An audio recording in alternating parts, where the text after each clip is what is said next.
এখন আমি আপনাদেরকে দেখাবো কিভাবে হোল্ডার কানেকশন করতে হয়।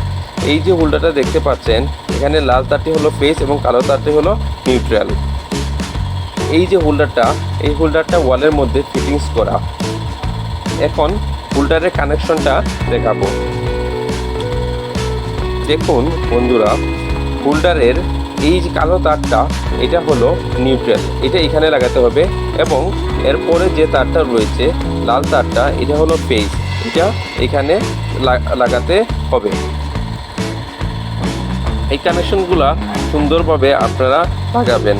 তারপর আমরা ড্রিল মেশিন দিয়ে দুইটা ওয়ালের মধ্যে ছিদ্র করব। এখানে হোল্ডার লাগানোর জন্য স্ক্রু লাগাতে হবে।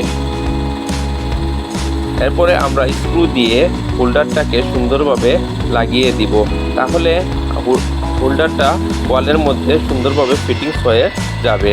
এভাবে আপনারা হোল্ডারের কানেকশন করতে পারবেন।